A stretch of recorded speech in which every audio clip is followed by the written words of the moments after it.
family, and agriculture. We're going to start off with my family. Now, growing up, I live on a small hobby farm, and if you'd know me, I didn't really love it.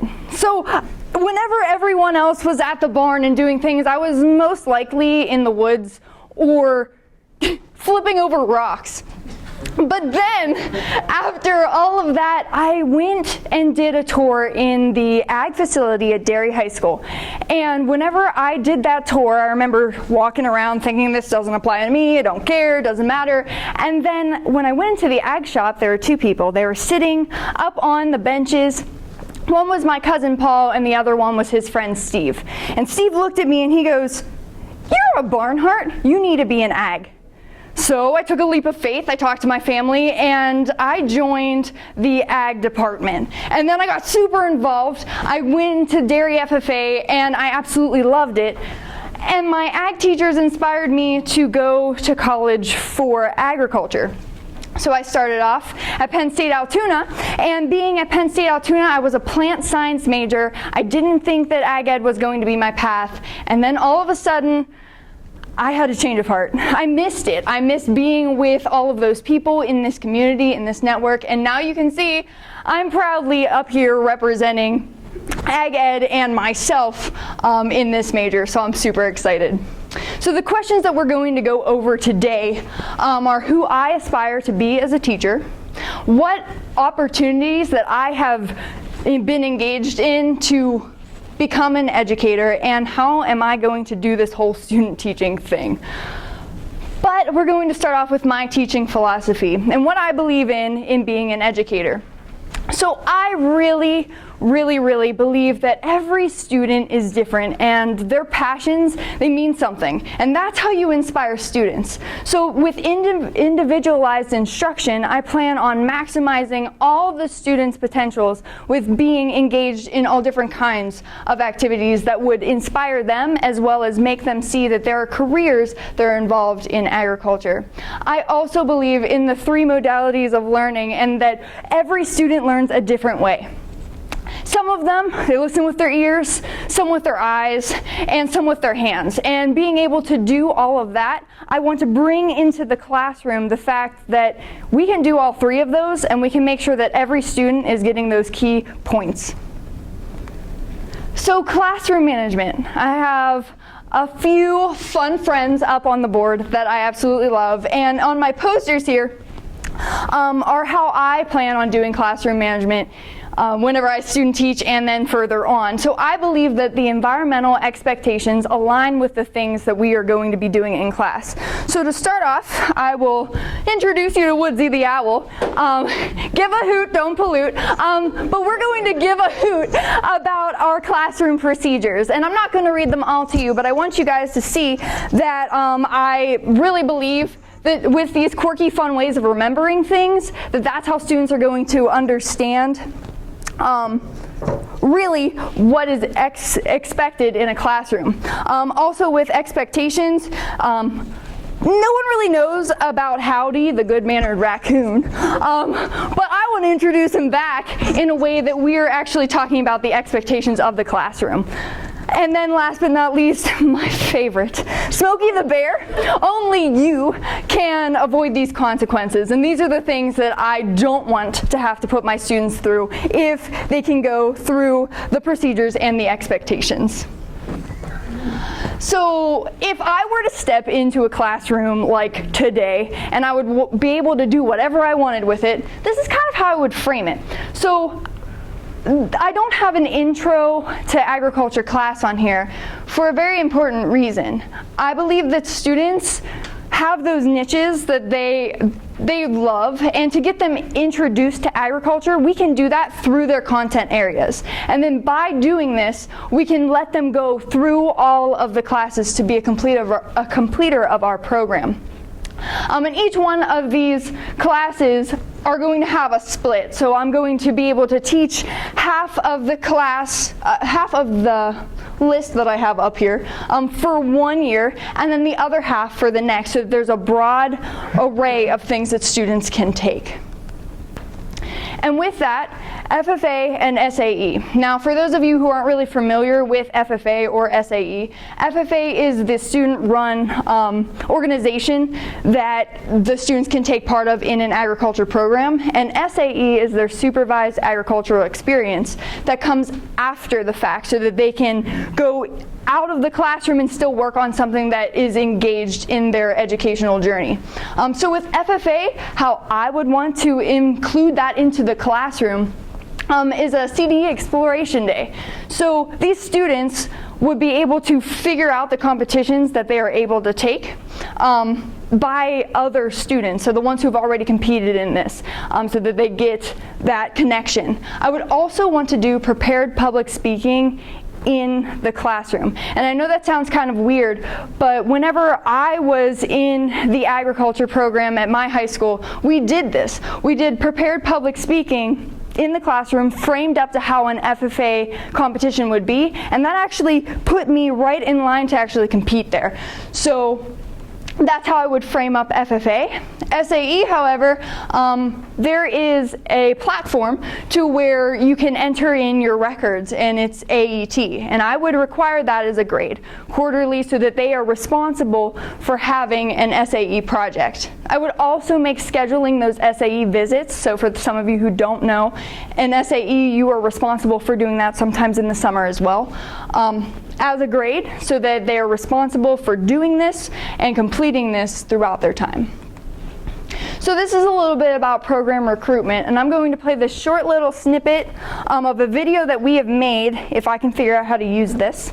And I want to have students inspire the other students to do this, to be involved in this beautiful organization.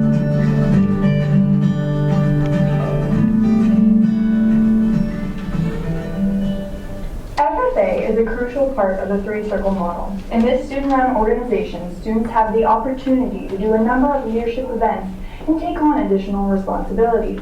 In every FFA chapter, students have the opportunity to participate in area, regional, and state events, with some choosing to participate at the national level.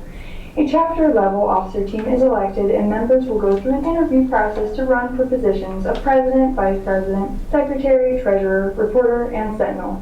The chapter may also include additional offices such as chaplain, parliamentarian, and others.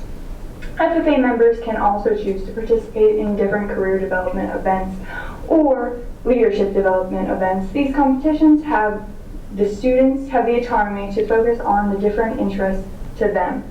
Examples of these are environmental and natural resources, agricultural sales, extemporaneous public speaking, and job interview. Okay, and that was a little bit on how I would kind of frame up students to develop their own videos so that they could show to other students who maybe have not engaged in agricultural education yet. So with this, we had the opportunity to do something crazy cool, and it was a $15 project, and I had this idea at the beginning. I was like, I want to make a lamp, but I didn't really know how to do that, so thanks to my dad, we figured it out and we constructed the coolest lamp ever. So my thought to beginning was, I'm just going to glue this puppy together and she's going to be good. But my dad had this idea of making touch points in between, and I don't know if you can see it, but there's a little like metal rod in between with JB Weld, so this puppy is sturdy.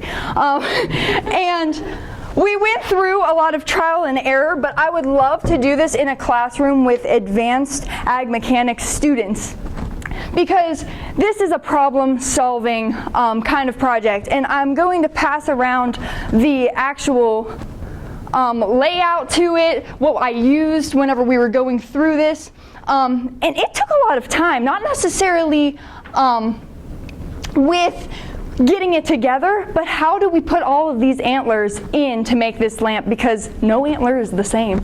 So that's why I couldn't really draw up a foreshore way diagram to make this, but it is problem solving, so it's a really cool approach to how you could do something in an ag mech classroom. And then if I were to do something in the community, I would love to do something with bee boxes. So my thought process is, and I really want to try this out, is to contact the local Department of Conservation and Natural Resources. And you guys will really hear a lot about that later on, but we would learn in class about native bees and really the importance of these insects, and then we would design our own bee house using the DCNR educator. So we'd go through, we'd construct all different kinds and types because the bees don't really care really how it's framed out, so they would be able to design their own. And then we would have the students do a bee program at the park. So they would get that knowledge that they learned from in the classroom and with the educator, and then go and present that to the community. And then they would get to mount those bee houses around the park so that they have a lasting impact on that park. So really cool idea, and I hope to implement it whenever I'm student teaching at Brockway. And then a little bit about the coursework that I've taken. And I chose not to do any ag ed courses. And the reason why I picked this was because you can already see how much I love ag ed because I'm standing here today. So I did Bio 220W, which we did stream studies, and we did E. coli, and it was super duper cool to actually see in like all the little auger plates how we can use this in a classroom and use real science. So that was a biology course. I chose Entomology 313 because I love insects with every part of my being. So I wanted to bring that to the table, but also we did an insect dissection. I know insect anatomy on the outside, like the back of my hand, but the inside I had never even looked at before. So that's something I'm bringing into student teaching, and I'm going to do hissing Madagascar cockroach dissections. And then ANSI 201. This class was hard, and I mean, like, I cried a little. But whenever we went through this class, I learned so much. And because of that, I'm actually going to do egg anatomy and all of that while I'm student teaching, and I'm super excited. Some certifications that I've been able to obtain in my time here is Project Wild, and then a few like branches of Project Wild underneath that. The National Safe Tractor Driving, that actually is a really funny story behind it. I don't know how much time I have, but whenever I was in high school, we did this. I went through this, and I was really bad at it, and I cried. I cried a lot, and I blame my dad. Actually, I think he still doesn't forgive me. But now I'm certified to instruct it, so I feel really good about that, and I'm sorry, Dad. And then CPR and first aid. I'm now certified in that, and it's pretty cool. Professional development is another thing that we've done a lot of here at Penn State. And just a couple weeks ago, we went all the way to California for the National Association of Agriculture Educators Conference, and I got to do a lot of cool things. So in this picture, I have my hand in a place, and what we're doing is artificial insemination on a little model, which really did simulate something that was real and something that I could take away and teach to my future students, as well as the vet tech urine checks. Yes, dog eyes matters too. And we got to really analyze the urine of a dog, and I'm teaching a veterinary technician unit. So that's something that I'm going to straight up use while I'm student teaching. And then internships. This is where I'm passionate, so I'm going to have to try to calm myself here for a second. But DCNR, if anyone is watching from Yellow Creek, thank you from the bottom of my heart, because I have learned so much from my past 3 years of being that intern. I got to do stream studies, I got to learn about hides, and I got to connect with not only DCNR people, but like forestry and the Game Commission, and I've grown so much through it. So honestly, thank you to them, because this was awesome. And then because of that, Lisa Meadows, who was my mentor through that, she inspired me to start my own programming service called Barney's Bugs. And here I engage in all kinds of students, from wee little ones to ones that are kind of old, and we go through it and we learn all about insects, and that is my true passion, and I can't wait to bring that into the classroom at Brockway as well, because we're doing an entomology unit.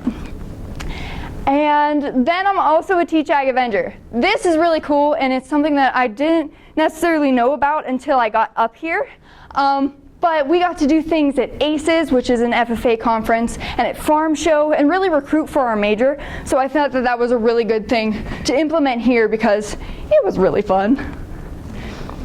And if I were to talk about diverse learners, this is something that I've always been honestly scared about, and how I would handle it and make sure that they are learning what they need to be learning.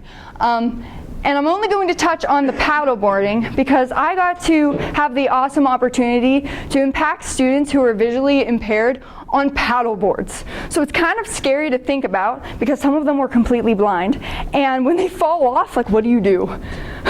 Well, they're really awesome. And you just yell left or right and they go to it, and they've impacted me more than I think I've impacted them. And I really truthfully think that DCNR did a really good job of teaching me how to impact those kind of learners.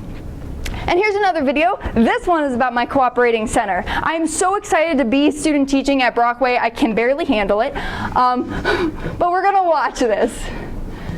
Brockway Area School District allows students to explore their excitement in agricultural education. Led by Mr. Kyle Norman and Mr. Matt Holt, this program thrives in community engagement and support, as well as student achievement and success. The Agri-Science program at Brockway Area is a 2-classroom, 2-mechanic shop facility with a barn, greenhouse, and high tunnel planting area, as well as a wooded lot and fenced-in area for planting gardens, fruit trees, and other engaging activities. So that was a little bit about my cooperating center, but I'm super excited to be under Mr. Kyle Norman and Mr. Matt Holt for my student teaching endeavors, and I want to talk a little bit about what I kind of think about it. So when I was going through the program and trying to figure out what program I thought would be a fit for me, I remember saying I like organized chaos. And I walked into their shop whenever I got to visit for the first time, and they were doing so many woodworking projects at the same time. It was crazy. But man, the amount of creativity as well as the pure effort that those students put in because they got to choose what they were building, it amazed me. They also have a lot of program support, and I hope to learn of how they do this whenever I get to go up there. So here's a little bit about my student teaching calendar. And this is the first couple weeks on what I'll be teaching and when I'll be teaching, but if you go into your packets, you can see every day the lessons that I want to teach. Now it will change because of snow days and bell things and weird stuff like that, but as of right now, this is what I plan on doing, and I'm super excited for every single lesson that I plan on doing. Now, speaking of those lessons, I've got binders. These binders have some of the lessons and all of the units that I will be teaching. So if I open it up, you can see my organization method. So I have my wildlife ID unit, and it starts into mammal ID. And then that's how I have that organized throughout there. And then it'll go into day 1. This is my lesson, and then so on and so forth. So that is kind of how these puppies are organized. And then I have some strengths and I have some weaknesses. Right now I'm going to talk a little bit about my strengths. So like I said before, I'm really into the wildlife stuff. From DCNR, or just the stuff that I've learned about through my entomology education, I think that that is one of my strengths, as well as greenhouse production, because I don't really talk about it a lot up here, but in high school, that was my jam. And I loved greenhouse so much. I took it for 3 years. So I think that that would be a content area that I'm ready to teach. And then FFA knowledge. I still have some things to learn. That is not saying that I have known it all, but I have a strong background in FFA, and I think that going through a program like Dairy really taught me about FFA and really what it means to be a program that's well-rounded. So I consider that as a strength. And then the things that I want to improve on. So my professional growth goals. Content. I'm really thinking small gas engines is going to be something that I'm going to struggle with, and I'm not going to sugarcoat that, but I have two really awesome cooperating teachers that are going to help me and work through small gas engines as well. I also think that animal science might be a weakness. Like I said, yeah, I grew up on a hobby farm, but no, that was not my main interest going into agriculture. So that's something that I'm going to have to work through, but I love chickens and I got a unit on them. So we'll see how that goes. I'm also wanting to grow a little bit more on the SAE portion, so the supervised agricultural experience. I think that with me going to Brockway and having a background knowledge a little bit on SAE, but not having it full-blown at Brockway, we can work together to kind of make this a little bit more of a highlight for my program, and I'm super excited. I also want to learn a little bit more about community building. Now, they do a really awesome job with their administration, and they do a really good job with all the events that they put on in the school. So I'm excited to see how that's planned out, and I'm willing to learn anything, seriously. So, from Jess to Miss Barnhart, I can't thank all of you enough. I'm super excited for where this journey is going to take me, and these two right here are rock stars, and that is why I picked this program. So, with that being said, are there any questions?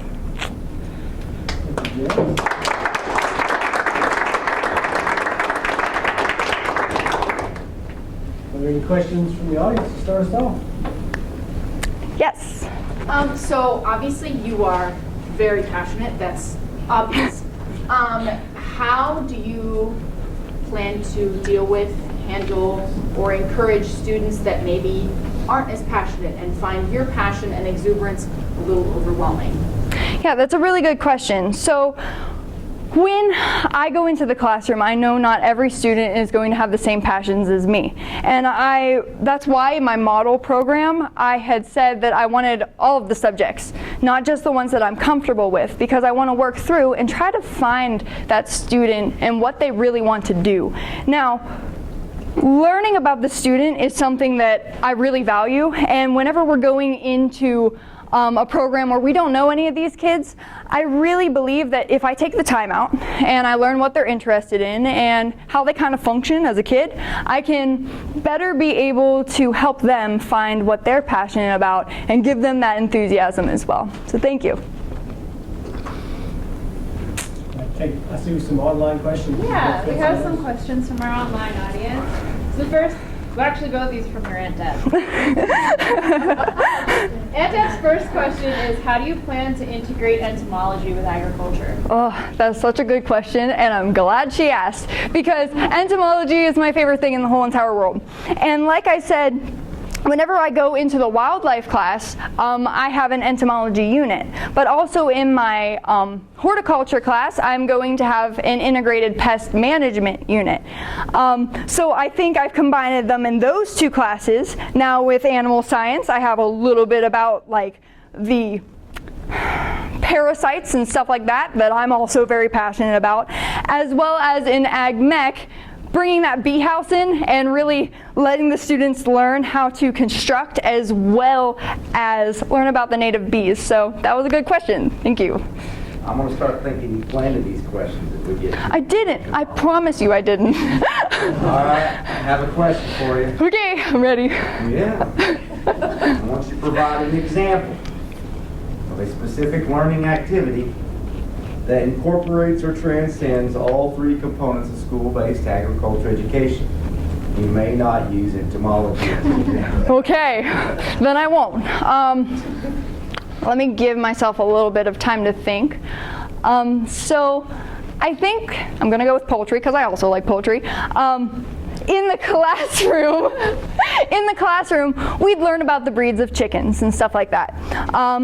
And then we can take that into the CDE realm, and we can learn about poultry that way and take it so that they have to do leadership abilities in FFA with the poultry component to it, and then they could have an SAE where the students can learn about laying hens, and they can bring all the knowledge that they learned in FFA and the classroom to that project. What's the difference between an SAE project and an SAE program? So a project is going to be the little thing that you do inside of the big thing, which would be the program.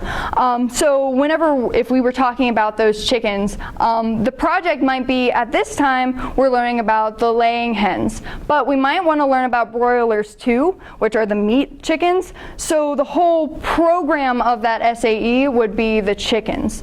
So yeah, that.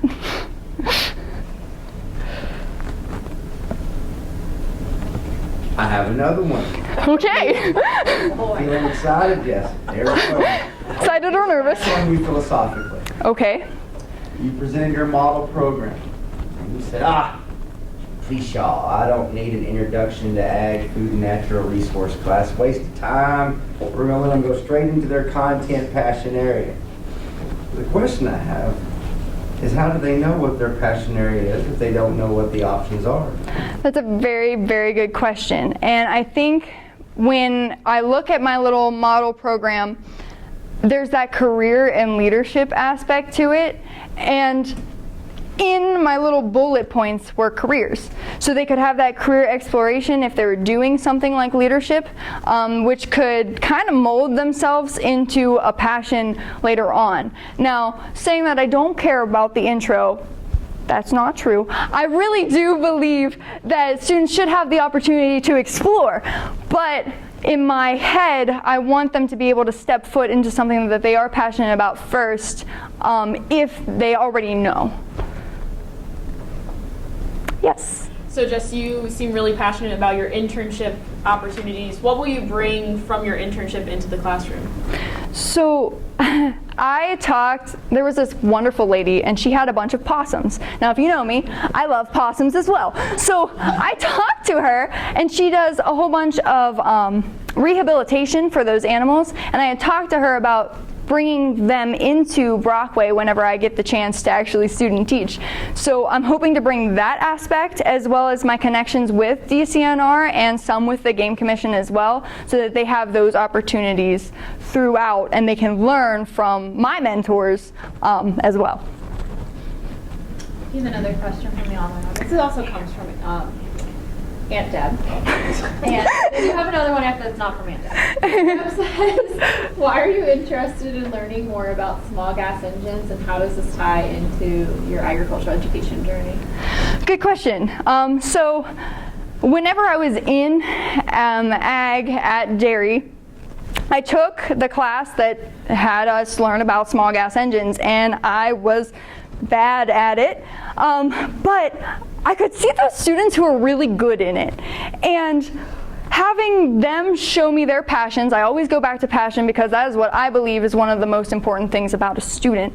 Going back to their passions, if they had the opportunity to do small gas engines and that was the thing that was their niche, I don't ever want to hold a student out of that kind of opportunity. So that is kind of the reason why I'm pushing myself at Brockway to do a whole shebang on small gas engines, is because I want to learn to make that impact for that student.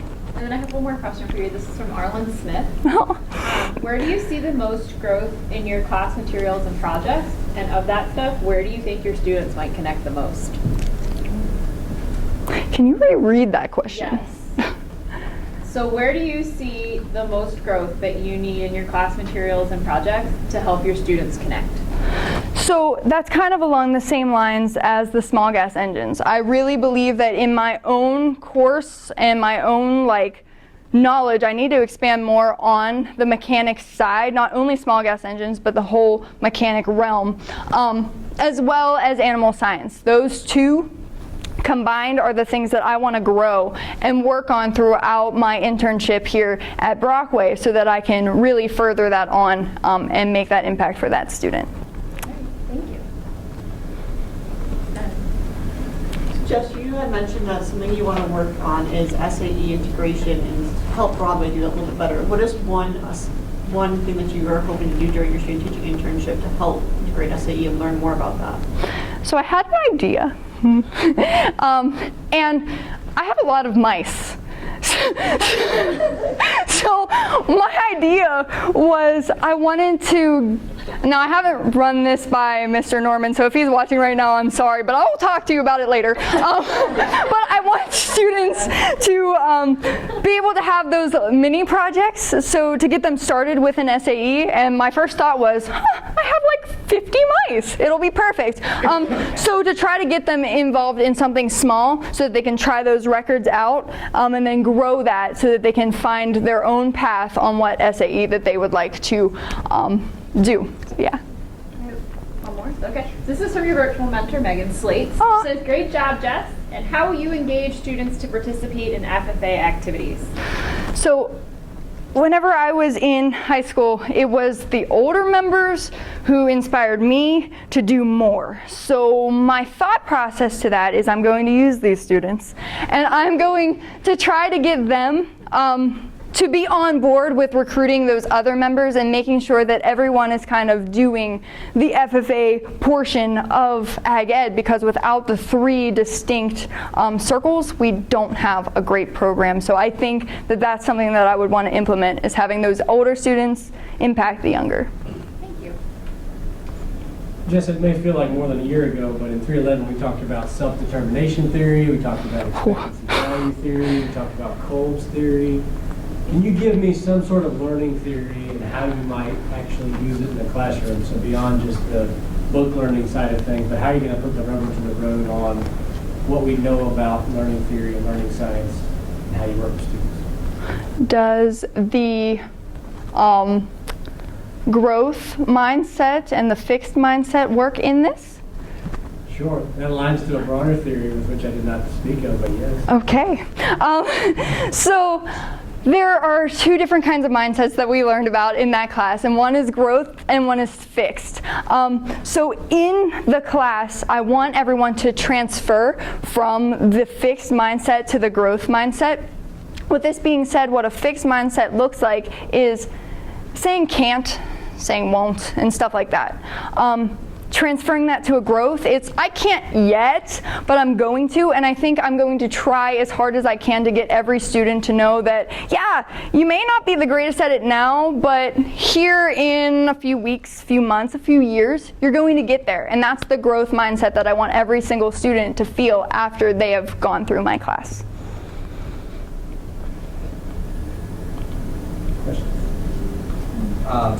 So taking PAAE and NAAE out of the equation, and also Dad, even though he's a great resource. He is, very good. What are some of the options available to you to grow and develop your competency levels, skill levels, knowledge levels in areas that you might not be so comfortable with? So there's a few options.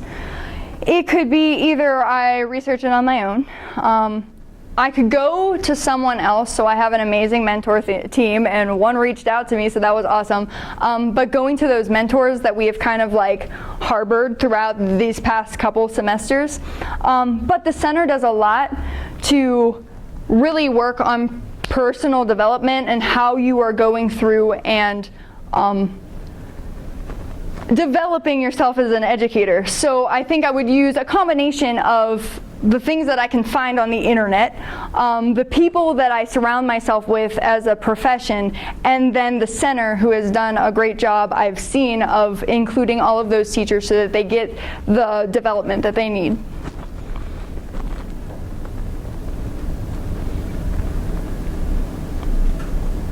Yes. Yes.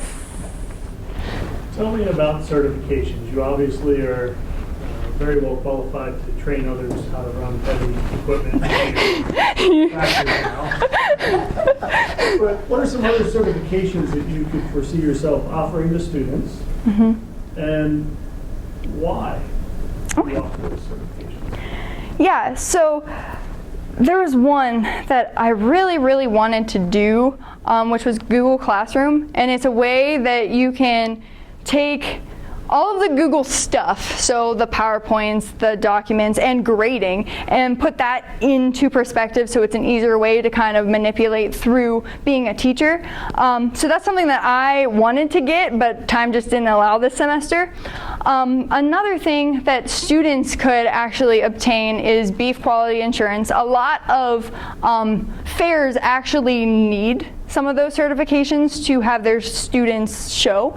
So that's something that I would want my students to get so that they can go through and do the showmanship as well. So in my animal class, in my animal production class, that would be something that I want to implement. Thank you.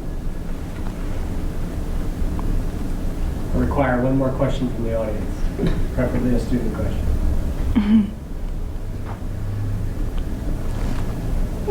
I can give you one more from virtual. You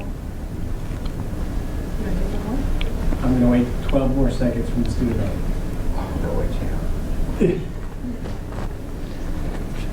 It's fine, I know I'm late.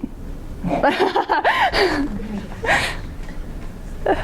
have a question. There we Yes, go. Britton. Sorry, I had to cough. But, so I know that we talked a little bit about the classes that you're teaching and how you have a shop portion after each of those or intertwined with each of those. So how are you differentiating that shop for each class? That's a really good question, and that's a hard one to answer because I haven't been sitting through and watching their development throughout doing their woodworking projects. But like she said, every class that I have, whether it be mechanics or horticulture, there is a shop portion attached to that. So I think varying it up, I would try to implement maybe like an antler lamp in my wildlife, or maybe planters in my horticulture class to make sure that each student in each content area is getting some form of shop experience that connects back to their class. Thank you. One quick one from the auditor, from the digital office. How about that? All right, so Ms. Slates again. Woo. What tech tools will you use in your classroom? Tech tools. What is a tech tool? Is it technology? Like what technology tools or learning technology will you use in your classroom? Yeah, that's a good one. So I don't know necessarily the amount of technology that they have access to, and that's something that I have to build on, and I have to find out for myself what I can actually do. But I really love Kahoot, and I did it for my micro teaching, and it went phenomenal. Like, these students were like, IPM, yes! And so that's not something that I thought would happen, but because I used a digital impact to them, they got really passionate really fast about something that I really love. So I'm planning on using those kind of games and a way to connect the students to the online realm. Can you join me in thanking Ms. Barnhart for her time? You don't get one. Go ahead.